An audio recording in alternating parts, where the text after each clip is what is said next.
All right, it's time for Yogi and the BeachMan. Hi, I'm Jim the Yogi. And I'm Rick Beach the BeachMan. We're two Michigan transplants now living in Southwest Florida. In fact, we're cousins born in 1964, just a month apart. I like to meditate. And I like to play bass in a band. I'm into chanting Om. And I'm into throwing down some classic rock. But together, we're on a mission to promote people that are helping other people. We want to make the world a better place. One conversation at a time. So sit back, turn up the volume, and get ready to laugh. Because we like to have fun while we spread the love. Interviewing lovely people. Yes, we have fun.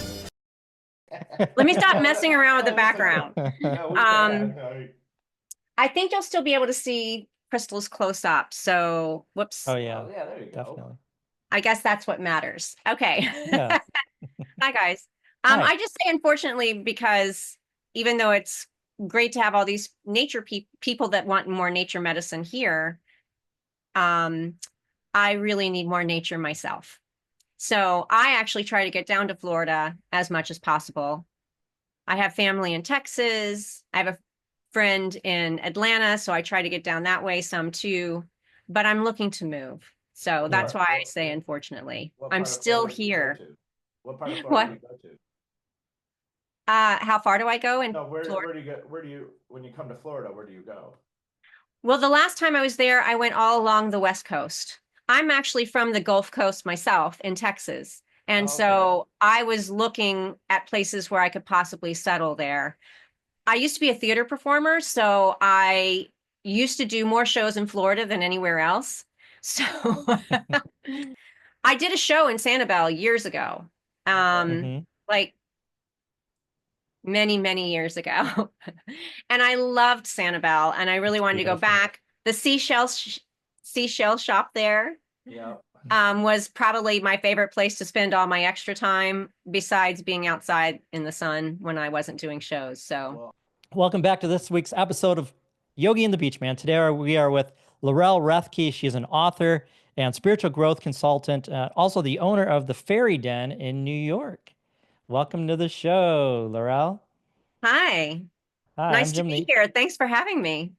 Oh, we're excited to have you. I'm Jim the Yogi, by the way. And I'm Rick the BeachMan.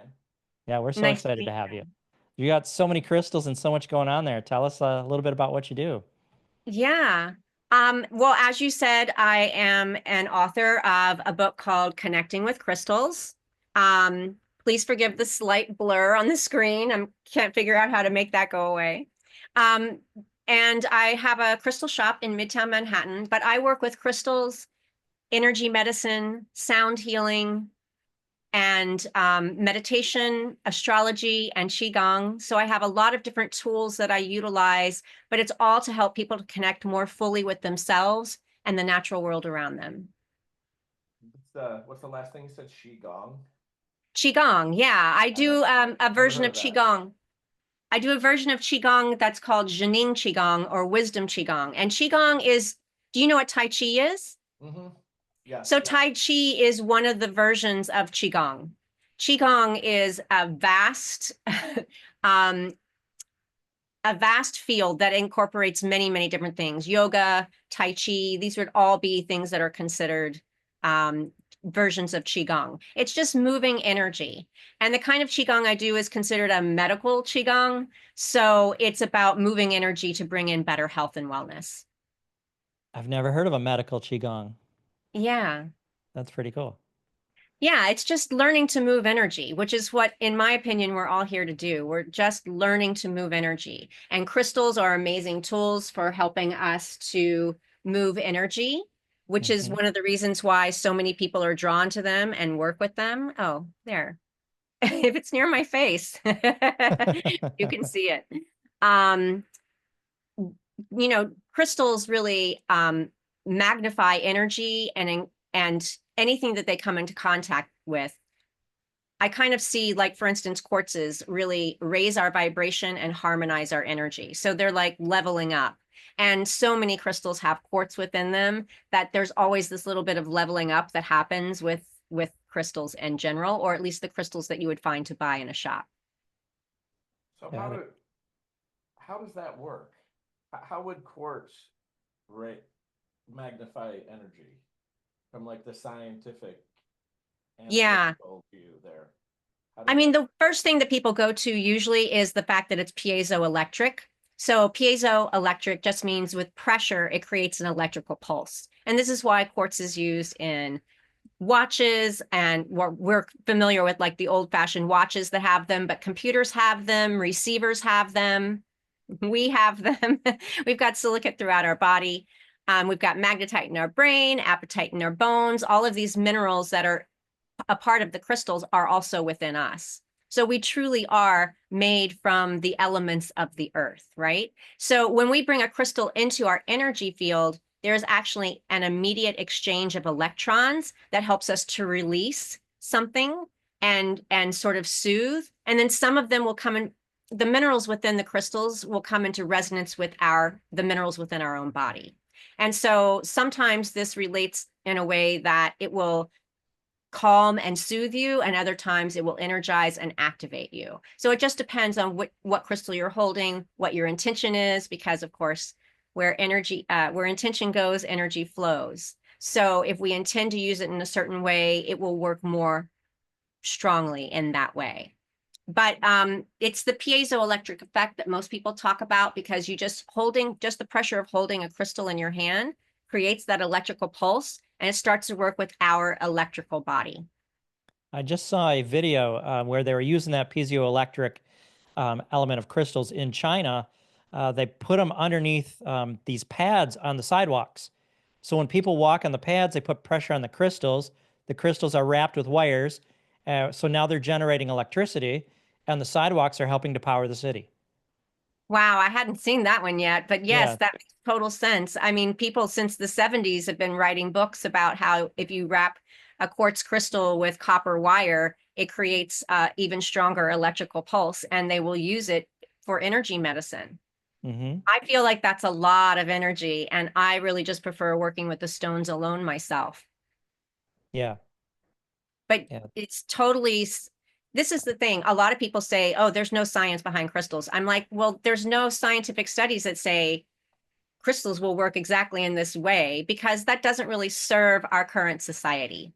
But if you know how to read between the lines, so to speak, or understand the studies and see how that would relate to working with crystals, then there's a lot of science out there. And it's more than just coming into resonance with our body, which resonance is a scientific term. It's more than the piezoelectric, but those are the easiest things for us to sort of understand and grasp. And obviously, there's so much more even beyond our fullest comprehension at this point.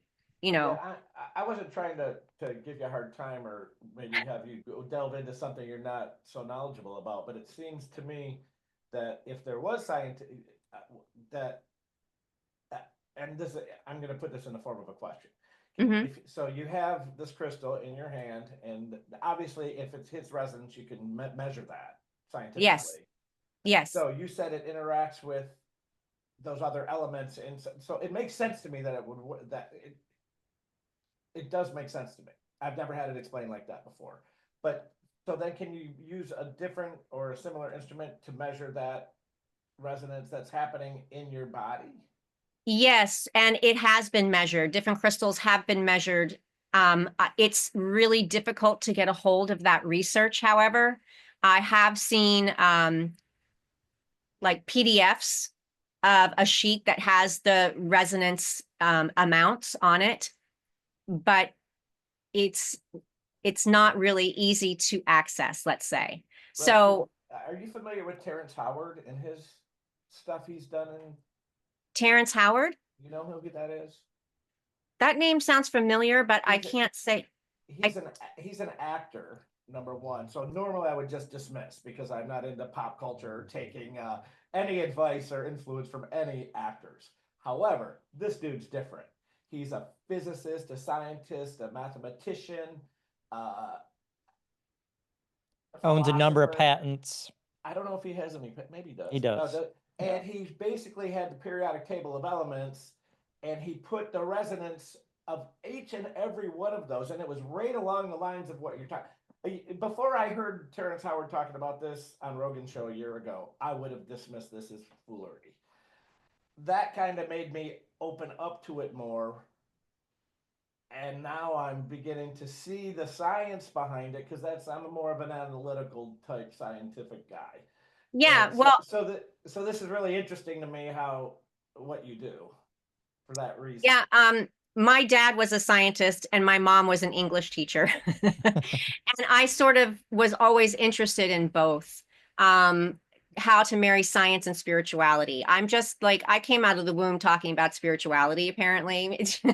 People started coming to me when I was, in high school, asking me spiritual questions because I talked about it all the time. It's just so much a part of who I am.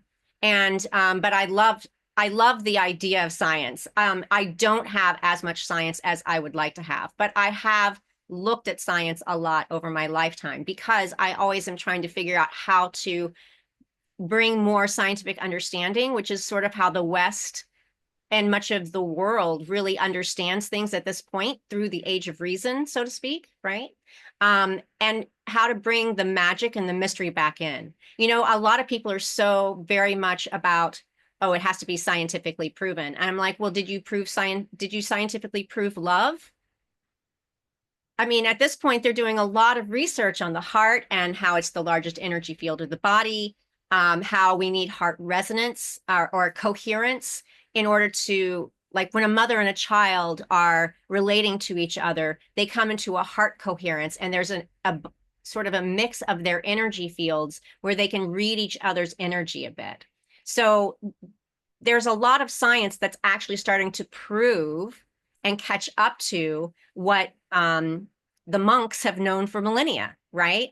And so it's always been my focus to try to bring more of that together. And it was actually an IBM scientist who restarted the interest in crystals in the 80s, or maybe late 70s, early 80s in America.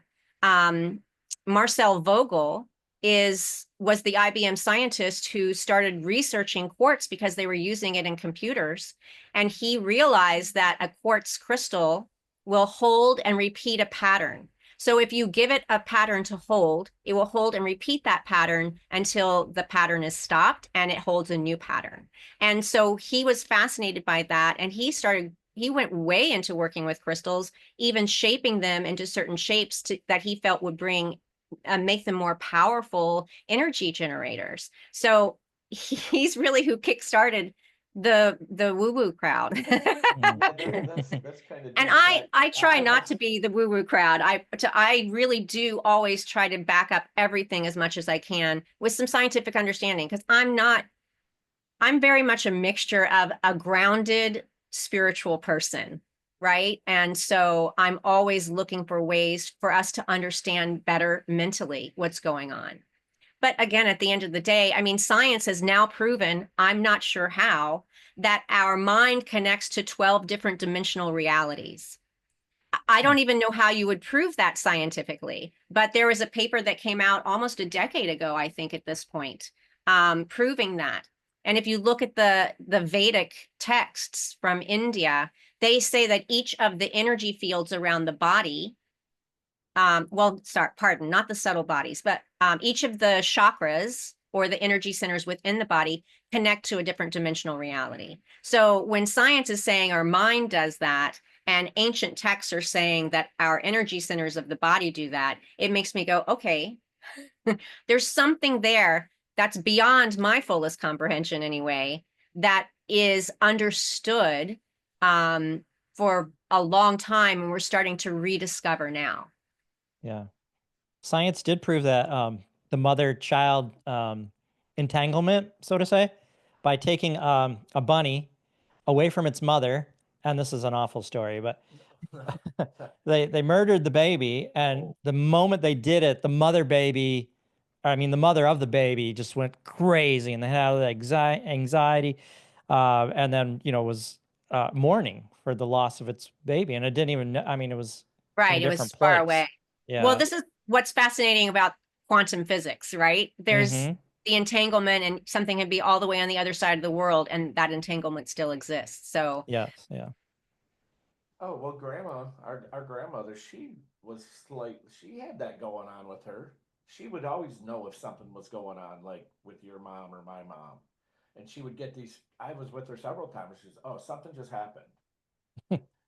Really? Yeah, I remember that more than once. She had a little of that interconnectivity with us and our moms. Interesting. So I wholeheartedly believe that. Right. Well, when you have experience, then all the doubts fall away. So Yeah. it doesn't really matter to me at some point if someone believes in the science of it or not, and we don't have to understand the science of it. What matters is that we have an experience. And when we have an experience, then nothing can change that for you. And in a sense, I feel like at this point in the world, I just kind of feel like we're here to everyone has their own experience. And everyone chooses what path they're going to go down in some way. Maybe they're not conscious of it, but subconsciously, we're all choosing our own path. And we're choosing the experiences we have. And we can go wherever we want, wherever we want.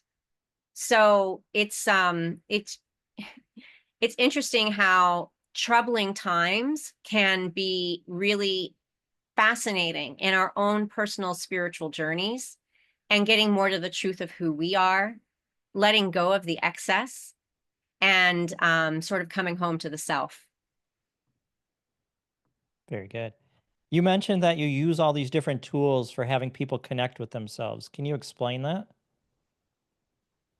Sure. Well, with crystals, it's pretty easy. I have them pick it up and meditate with it, or we do a crystal healing on them, because I do healing therapies and I do consultations, and that includes astrology consultations, and then I teach and speak quite a bit.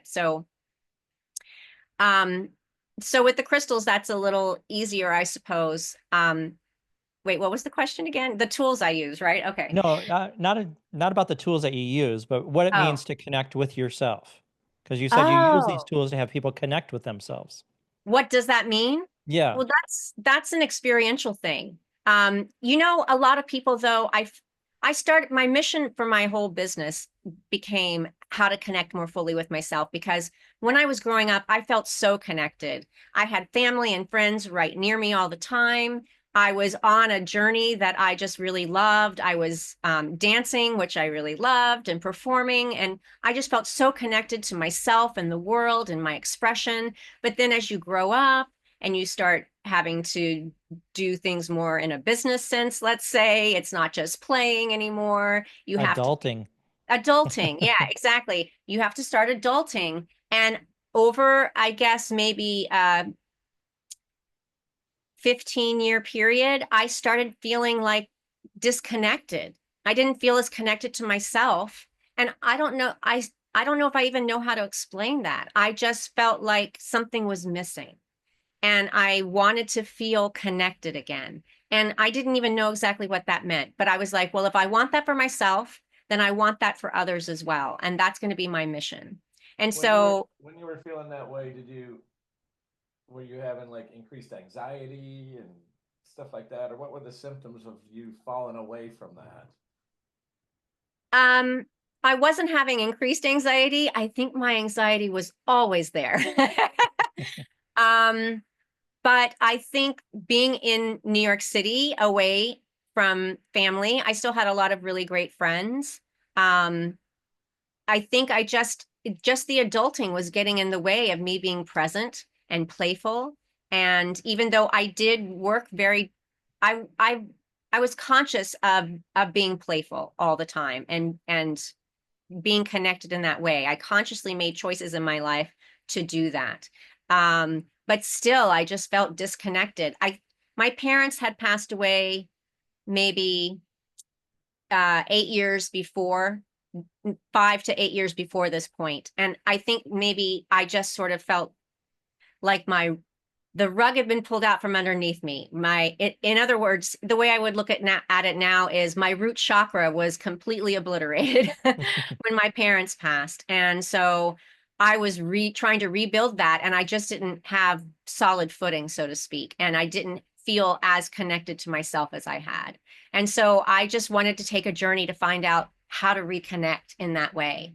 And because I made it my mission statement, within 2 years, I felt connected again. And I can't even tell you exactly what it was that helped me to feel reconnected. It's an experience, right? And it's sometimes hard to put these experiences into words.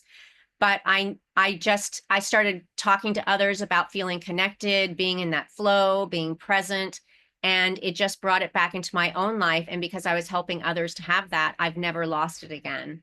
And I do feel like crystals were a part of it. I do feel like, I have a fascination with all of these types of fields that I've obviously studied and now offer to other people. But I was most interested probably in the crystals and energy and astrology. And so looking at astrology, which again, a lot of people that are science-minded think that's hogwash.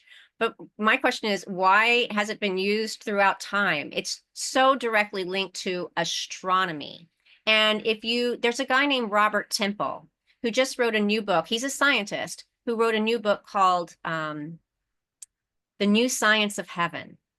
And it's while I haven't read it, I've only heard interviews with him. What I find fascinating about it is through doing this work, he feels like that the way astrology actually works is the angles between planets, which is interesting. When you're looking at an astrology chart, you see that there's a planet here, a planet here, a planet here, but it's the way they interact with each other that creates the dynamic, so to speak. And so when it comes to astrology, it's, a lot of people think, oh, that I don't want to be told who I am and what's going to happen. Well, that's old astrology. That's like, I never did that. The astrology I do is maybe looking at a thing and saying, okay, well, I have a natural tendency to have this kind of an energy in this kind of a situation. And it helps you to understand yourself. It's like sort of a map of what you came in with to work with. And once you have that understanding of self, then you can find ways to shift things to bring in more of what you want and let go of what you don't want. So to me, it's all the tools that I work with are really just different ways to understand yourself better and reconnect with the truth of who you are, who your authentic self is, and what you really wish to embody in this lifetime. Also, when I say coming home to the self, it's like letting go of all the extra stuff that isn't really you. It's coming into homeostasis, which homeostasis just means sustained balance. And to me, that's what wellness is. It's sustained balance. And there's another thing I often say, and I'm not thinking of it at the moment, but it's just finding a way back to peace, because that's what I really want at the end of the day. I mean, when I was younger, I thought, oh, I don't want peace. I want fun and adventure and all this stuff, but I still want fun and adventure from a peaceful place. I want to be at peace within myself and have adventures from my centered, grounded, and connected self. So Yeah. are most of the folks that come to see you, are they like local Manhattanites, and they just are the typical stereotypical what I think of, the guy walking down the sidewalk on Park Avenue with the business suit on? And yes and no. One, I have people who actually have traveled from Turkey to take classes with me. And so I have people from all over the States and somewhat all over the world. No one further than Turkey at this point, but who come to study and work with me. But the people I see on a regular basis, I guess most of the people I'm working with are people who want more. They're spiritual people who feel lost, or people who want to believe in themselves more or know themselves better. I do have more women than men, honestly. But I feel like that's just because that's who my niche is, who I understand. This is what I think every healing therapist or every consultant, the people that come to them are the people that they can really help. So the issues in my own life have been about feeling centered, feeling grounded, feeling connected, feeling feeling empowered. I had emotional turmoil in my life, and I've gone through a lot of loss and some abandonment stuff. So the people who find me are people that I can help, people that are going through things that I've already gone through, or that I'm even currently working on, but I'm further along the path than they are. And so that's really, as an energy generator and as a human being, that's who I'm drawing into my energy field. So it's true. I do work with a lot more women than men. And it's usually people that are pretty balanced individuals overall, but they're going through something, or they don't believe in themselves enough. And I'm kind of like a natural cheerleader. So I'm like, you can do this. You can, I believe in you. Let's help you learn to believe in yourself as well. So that's a lot of who I tend to bring in. I have had business guys in suits who have come in and I've worked with, but underneath they're a little bit more of a hippie anyway, which is honestly what I am. I'm a little bit of a hippie, and I always have been. So, it's just that I really probably attract more people that are moms or have been moms, or younger women that are just wanting to understand spirituality or crystals better. Well, people that want to understand crystals or energy or astrology, they're usually more open to this kind of path to begin with. So it's not maybe your finance guys that are like knocking down my door to like learn about crystals. Right. Now, how do you get somebody to understand crystals better? Like a novice comes in, they know nothing about them. Because I've been in crystal shops before, and the people are so excited about their crystals. All of a sudden, they're talking at 1,000,000 miles an hour, and all the information's just going whoop right over my head. I left with not knowing more than I got in there. When I came in. No, I know what you mean. This is my thing. I want you to experience it. So I have some people that come in and they're like, I need a crystal for this and this and this. And a lot of people would say, oh, you should use this, or this is the one for you. That is not who I am. I'm like, great. I will help to guide you in that way. But what I want you to do is come over to the shop, hold in your heart what it is you want help with, and see which crystals call your attention most, because those are the stones that you need right now. And I just have them put them in a tray, no pressure to buy whatever they put in the tray, but just put them in a tray. And then we sit down and we talk about what they chose. And I will just tell them some of the main attributes of the crystals that they've chosen for themselves. And usually what they realize is they chose the exact crystals they needed for themselves, because they just held in their heart what they wanted to work on, and they pulled the right stones for them. Could you And grab a couple off your shelf and talk about those? And yeah, sure. like, I'm kind of drawn to those green ones on the bottom shelf. These here? Yeah. Okay. It's so funny. I'm like, but how do you see them? I can tell they're green and they're on the bottom shelf. That's true. That's true.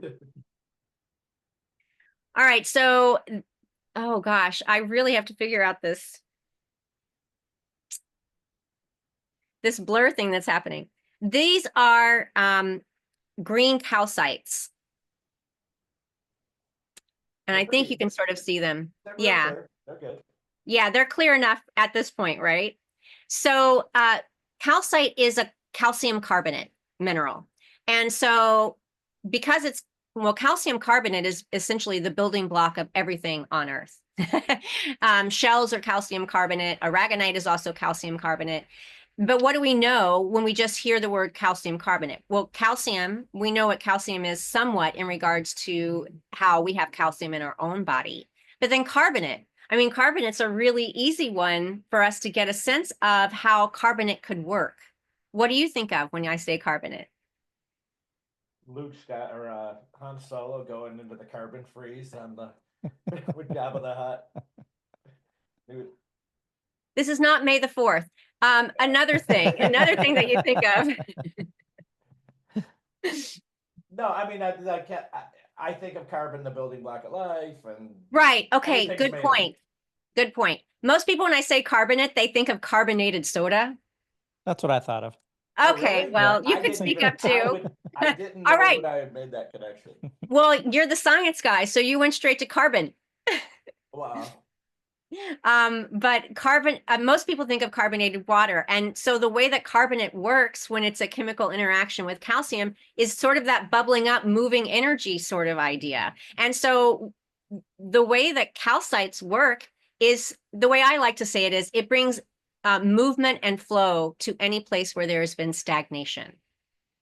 So if you take calcium carbonate in the form of a green calcite and you put that on your heart, which there we go. Put on the heart. The idea is it brings movement and flow to this energy field of the heart frequency, right? So it helps to flush out what's not needed, what needs to go. Because it is a 3 on the hardness scale out of 10, it's also really good for acute situations. So if something has come in the past 24 hours to 3 months, it's going to be really helpful for moving out those acute situations. Whereas a harder crystal would be more helpful for a long-term issue. And so I'm actually pulling this information from, I studied classical Chinese stone medicine with the only person I know that teaches even classical Chinese medicine, which is more ancient than traditional Chinese medicine. Traditional Chinese medicine, TCM, has only been around about 500 years, and CCM has been around more than 5,000 years, and dates back even initially to Chinese shamanism, which I didn't even know was a thing until I took that class. I was like, they had shamans in China? Of course they did. They just didn't probably call them shamans. But anyway, it's ancient knowledge and understanding. And crystals actually used to be a part of the materia medicas. So herbs and crystals were combined. And in the materia medicas in China, they actually still do have a lot of minerals. Like, for instance, just a side note here, selenite, which a lot of people are familiar with selenite. It's these long, thin crystals all bound together. And this is called satin spar selenite. If you crush this up and put it on an ulcer, now don't try this at home without talking to your acupuncturist who knows how to instruct you fully. But if you crush up selenite and put it on a mouth ulcer, it will shrink that ulcer in half within a couple of hours. And so this is still a part of the materia medica in Chinese medicine. Not in America, probably. But going back to these calcites, they really help to bring that movement and flow to flush out something that we need to go. Calcite also connects the microcosm to the macrocosm. Some of these optical calcites, all the science guys love these optical calcites. Super clear, but you can sort of see how it's doubling me up. Let's see if we can tell. No, a little bit. You can tell how it's doubling up the writing on the book. But this is also a calcite, and this is actually what we call the unit cell, or what I like to say the cellular structure of calcite is this rhomboidal shape. And mass formations of calcite, they can easily chip into this rhomboidal shape because this is the internal structure of it. And so when light comes into an optical calcite, it bounces off the inner planes and goes out again in 2 different directions. And so that's why it sort of doubles up what you put behind it. What do you mean by doubles up? Because I'm not seeing anything. Yeah, I being doubled know. up. I'm sorry. It's this camera thing. But if I put this over, let's see. I'm just not going to get it today. It looks like you can just see straight through it right now, right? Yeah. But if the camera wasn't slightly blurred, my apologies, you would see that the writing underneath is just slightly doubled up. Instead of the S looking like this, it looks like this, right? So there's an S over an S, kind of like when you do something in a computer program. Mm-hmm. And so then I always look at, well, how is that going to work metaphysically, because everything metaphysical is just beyond the physical, and it's all based in the physical properties, right? So if I think, oh, well, this can double something up, some people would immediately go to what are the possible applications of that in regards to science. But my mind goes to what are the possible applications of that in regards to greater depth of spiritual understanding. So if it's doubling things up, to me, that means, well, it's going to help me see two sides of an issue. It also helps with vision and kind of getting down to the core of things in a sense. And I don't know why I jumped to this at some point. I think I was talking about the microcosm to the macrocosm, and I think maybe that's what I was referring to, that because of the way the planes work inside of the calcites, there's this like jump to connecting our own internal selves with the greater. So by picking up and touching and having these crystals closer in interaction with your body, your body is becoming the copper wire that we talked about earlier. Yes. Yes. See, this is why it's good to talk to an open-minded science person. Yes. Yeah, because, you know, we are an electrical body. Our bones are piezoelectric. The water that flushes through our body and the fluids, this carries electrical energy.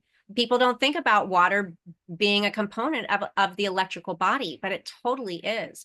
And it's interesting. It depends on who you follow, but everyone at this point would agree that as an adult, we have 70% of water in the body. I think that's by volume. And then some people are saying molecularly, it's actually 99%. I can't remember exactly what those quotes are. If you want to understand that, go to Veda Austin. She's the expert on water.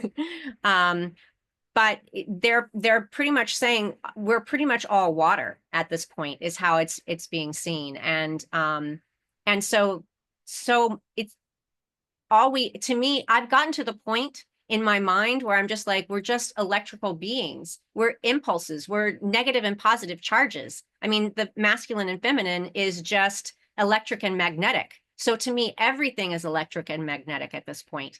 And that kind of is like a brain warp to think about how everything that happens within me and around me are just electrical impulses and what is real. I mean, I could go on for days into like exploring sort of on the quantum realm more fully, but from the spiritual understanding of it, because I don't have all the science to back it up. But it's like a brain warp to me that expands my mind and consciousness and connects me more fully to the divine in my reality. Well, are you familiar with the theory of induction? I would think, right? No, actually. Okay, so you have I mean, I've heard of it, but I don't know it. I'll explain it real briefly. Yeah. You have power lines going over like high voltage lines. And now down on the ground, and these like 4,000 volts, right? Carrying long distance, the big power lines. On the ground, you could have an aluminum gate tied to wood posts. The electrical field generated by the power going by those electrons zooming down that power line will induce a voltage on that gate, that metal gate. So much so that you could touch it and you'll see small arcs, like not enough to hurt you, but you'd feel it. Right. So as you were explaining that, I was thinking about that. Okay, so now, because now like I said, you got the copper wire around your body's becoming that. I've never even contemplated what you just said, but that's where I kind of connected the dots. So you say, because we're mostly water, or our basic building blocks are water, which I agree. I don't know if your numbers are right, but they're close. And so if you have all this communication going down through your nerves, your synapses firing. Yeah. That has to be, and then you grab a crystal, now you have the induction occurring from your body to this crystal at this certain frequency. I have no idea. That's just a theoretic on my part, but I think Yeah. that's it. I'm kind of getting it.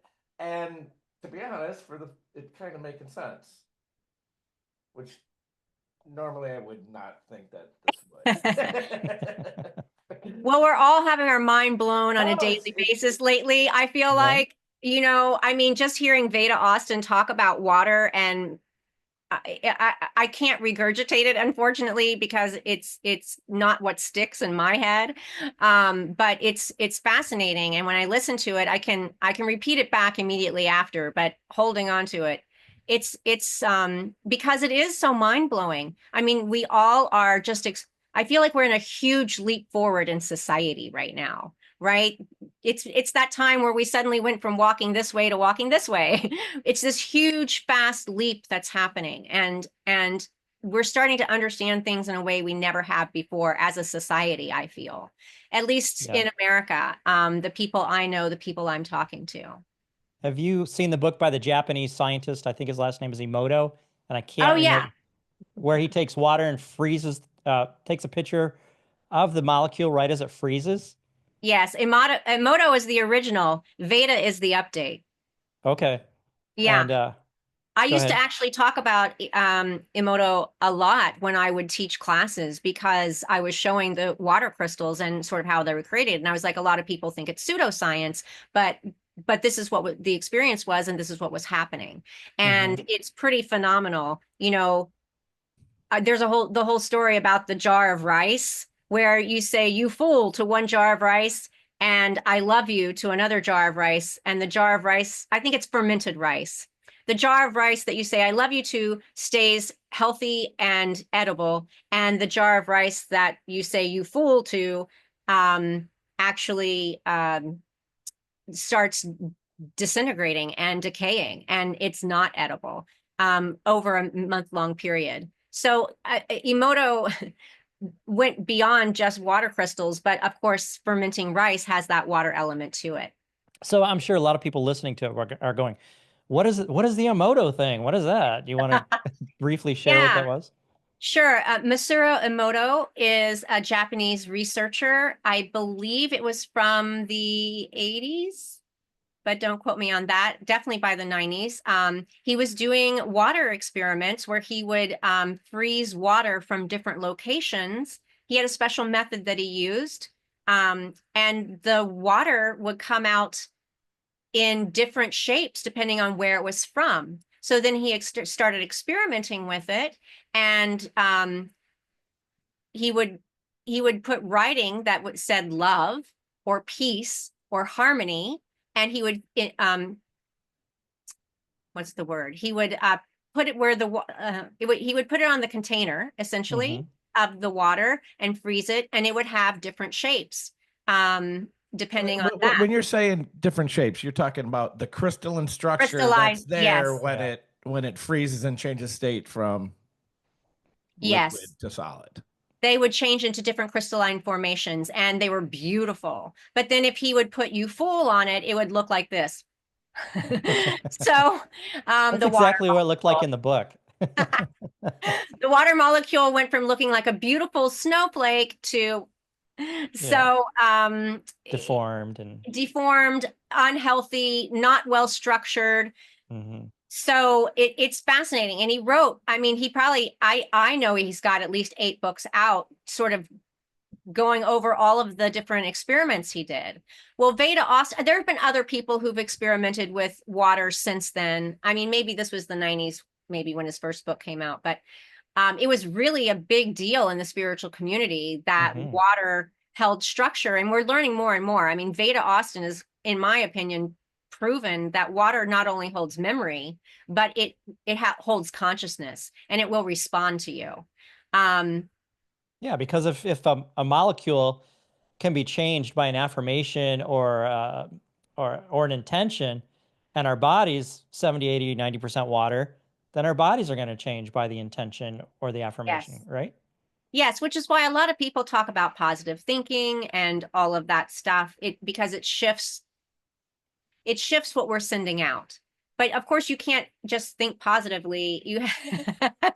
There's a process to that, in my opinion, and you have to acknowledge what's not working and look at the shadow side of things to be able to resolve that and come into a better place. Like, to me, true change happens when we really shift our core beliefs. And the core beliefs we're not always conscious of, right? So, but if we are both receivers and emitters of energy, which I believe we are, and of course, there's probably better scientific words for that than what I'm saying, but if we are both of those things, and to me, for instance, the bones are piezoelectric. Well, right there, that says to me that we're emitting something. We're emitting some frequency of some sort just through that, because all of the blood circulating and the muscles moving around the bones activates that piezoelectric effect, right? In classical Chinese medicine, they see the spaces within the bones, because the bones are porous, right? They're not solid. They see the space within the bones as shin, or spirit, or consciousness, in a sense. And you know how people say, oh, she really knows that in her bones? That kind of correlates to me, that when you really know something on an internal level, when you grok it, if you're a literary person and you know what grok means, when you really get it. It's an AI. Body it. Huh? Grok's an AI. It is? Yeah. Yeah. X uses, that's what they named their AI. They named it Grok. I had no idea. It's also a literary term, and I cannot remember the book it's from. But anyway, it's about really knowing it in your bones, embodying it. So when you really get something on that deep level, that's, you automatically have a frequency that sends that kind of signal out. So if the space within the bones is shin, or spirit, to me, or consciousness, our knowing, and I have a belief that I'm not good enough or I'm not loved, then some part of me is emitting that. I may also have a belief that I can do anything I set my mind to. So there's this sort of interplay that's happening, but we're sending those signals out. And there's other people who describe it in other ways that don't connect it to the bones. This is just the way that I've connected it, but because of piezoelectric and crystals. So it's getting down to those core beliefs that we hold, shifting, healing those, seeing them, healing them, shifting them into something that is more truthful. To me, everyone is a child of the divine. We all have that divine spark within us. To me, that divine spark happens when the cells split, and that is within all of us, and our spine grows, and then our heart comes in, and everything comes from the spine and the heart. And so every one of us has that divine spark within us. It's just that through growing up and adulting, you get things beaten out of you. You don't believe in yourself as much. You're not fully aligned to that divine spark that's within you, that the earth holds and that the heavens, let's say, hold as well, right? That divinity. I'm not saying that people should get all in ego and be like, I'm God. That's not what I mean. I mean us reconnecting to that divinity within ourselves, that aspect of ourselves that has never truly been harmed. And that this is all just experience. And now I'm getting verklempt. I'm a New Yorker, I can say that. No, it's when you, I don't know. This has really been a cool conversation, and it's went where I didn't really expect it to, and it's funny how just karma works out, and how what you're saying to me is really, and what you're talking about is really I'm putting it together in my head, some personal stuff that's going on right now and how it all makes sense. And then like the energy lady I met 2 days ago, and then he went to the energy center last night, because I'm not going to go to the energy center, but I told him about this lady that I met on a business. So she was just a lead come in. I'm an outside sales guy in my real life. And I talking to her about business, and then she said, oh, I'm up in Port Charlotte. I go to the energy center. So I just switched gears from sales guy, to set up an appointment. And we then we talked another 20, 25 minutes. I met her today, had an appointment with her this morning, and I just felt, as soon as I saw her, I was like, this is goodness. This lady is someone I want to be around because she just emitted that good energy. Then Jim said he went to her shop last night and checked it out, and or not her shop, but the one she recommended. But she, I don't know. And now you're basically reinforcing. Yeah, you know what I mean? I don't know. It's just all. It's experiential in a It way. really is, and how you Yeah. manifest things and your intent, it just all. And once again, a year ago, I'm out. I really, but I don't know. It's just kind of cool. Yeah. So thanks. You're welcome. You even Well, came and it's full funny. circle on the That's what I was question about that I to asked say. you when I was asking you about, what does that mean to connect with yourself? Now you're getting into the depth of it where you're saying that your true self, your true nature is the divine, is that divinity within us. Yeah. Which I'm 100% on board on as far as that goes. I truly do believe that. Yeah. Well, I think everyone knows it in some sense within themselves. And when you speak to that within someone, it's funny because they're like, oh, Laurelle, she works with crystals. And I'm always like, that's not all I work with. But I kind of feel like crystals are the gateway drug to spiritual understanding. It's like, this is how Nice. people find me. But the reason they stay is because we start to really explore the truth of who we are and what that means and how to better embody our true selves, our authentic selves, to be empowered in the truth of who we are. There's so many different ways to say it, but and the conversations always go to fascinating places. Yeah. So, I mean, obviously some people find me through astrology as well, or through energy healing, or Qigong, or other methods that I will use. Meditation. I love to guide meditations, but it always comes back down to this. I mean, this is the thing, right? Mm-hmm. And I don't know a better word for it at the moment than connection. Do you have any guided meditations on your website or out I there do for actually. public consumption? If anybody who signs up for my newsletter, you'll get an email back immediately. A lot of people miss it, so that's why I'm explaining it. When you get that email back, at the bottom, there's a link to go to my website, and you have to put in the keyword, which I think is, I'll just tell you, crystal love. You have to put in crystal love with a capital C and a capital L, and then that's the keyword that you type in, or the password that you type in, and then the download will be there. And it's an 18-minute guided crystal meditation, but it really starts out with a centering, grounding, and connecting. Maybe, I don't know, I'm guessing maybe 8 minutes of it is centering, grounding, and connecting. And then 10 minutes of it is the journey with the stone. And the whole point of the journey with the crystal is just to open to the subtle frequencies of stones and your own intuitive wisdom through opening to the subtle frequencies of stones, because you can have an experience meditating with a crystal. The crystal is just helping guide you, or, like I said, it magnifies energy. So it helps you to center, ground, and connect more fully.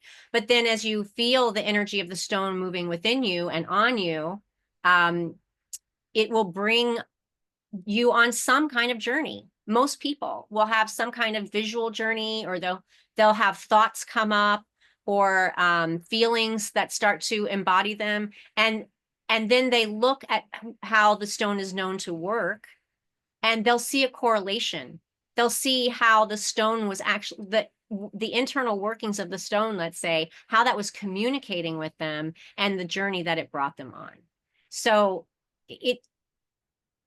everything I do is really to empower others to connect with more fully with themselves, and more fully with what they are, their own innate intuitive wisdom, and help them to know that it's all within you.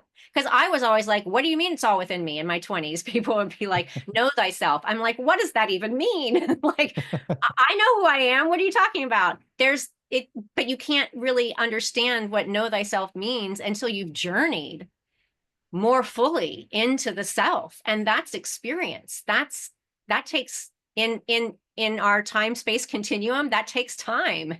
That takes doing the work, so to speak. I mean, the work is fun if you're playing with crystals. It's, this keeps you young, in my opinion, because it helps you to just be present. I mean, the thing that I really loved about being a performer earlier in my life is I was living truthfully in every moment. It was my meditation. And now that I'm just doing it with crystals, or I'm doing it just when I'm doing the dishes. What do they call that? The Zen of mindfulness. What is it? Mindfulness. Mindfulness. Yeah. Somebody coined a phrase a couple of decades ago. There was the Zen of motorcycle maintenance. That was a book, but there was another one, Zen of the houseworker, basically. Just doing the dishes, being present is a different experience than all the things you're thinking about while you're doing the dishes. And yes, we do dishes in New York City. I don't have it. So it's really a practice, in a sense. And that's just always sort of been my exploration, is how to be present moment to moment, and being playful, enjoying the experience of being here. Absolutely. So how does somebody find you, like through your website? Oh, yeah. So I have a website. Well, the website that is for healing and consultation work is 5 Sense Healing. So that's the number 5, SENSE, healing.com. But if you're looking for my book, or if you're looking for classes, if there are people out there that would like me to teach anywhere, because I love to do that. Anyone in Florida? Come here. I'd love to teach about the stones in Florida. You can go to the Fairy Den. And so, of course, I never spell anything the way it should be. I spell it the British way. So it's TheFaeRieden.com. So those are the best ways to find me. And also, I'm at the Fairy Den on Instagram. I am pretty often on the Fairy Den at Instagram. That's probably the best way to reach me directly. I don't really do email at the moment too much. So it's better to message me on Instagram or even Facebook at the Fairy Den, or find my phone number, because it's all over the place. Very good. Any final thoughts? I'm a texter. Cool. Just that it's been awesome to get to talk to you guys. It's been, like you said, it's been a beautiful journey, a beautiful conversation that I didn't know how it would go or what to expect. And it's been phenomenal to get to share this time with you guys and come full circle on the original question. Yes, it was definitely our pleasure. Well, let's put you down for a few months out and have you back on. I'd love to. Yeah. It's fun. Explore I learned something. a lot. That's great. Cool. Awesome. To be here with Yogi and the BeachMan. I mean, you got to know that's why I wanted to be on this podcast. It's Yogi and the BeachMan. Yeah. What could be better? It's like spiritual hippie with a science slant. Yeah, no, it was cool. Yeah. Well, it's awesome to get to chat with both of you and get to know you a little. Likewise. All right. Sure. Thanks, Laurelle. Blessings. So if you just listen to this podcast and you appreciate the content and the work that we're doing, we would love your support. Look in the comment section of this episode. Subscribe, rate us, comment. This gets our podcast in front of other listeners. And if you noticed, we don't have advertisers. For the cost of a cup of coffee, you can help keep it this way. Become a supporter right now. We'd appreciate it. I'm Jim the Yogi. I'm Rick the BeachMan. Peace.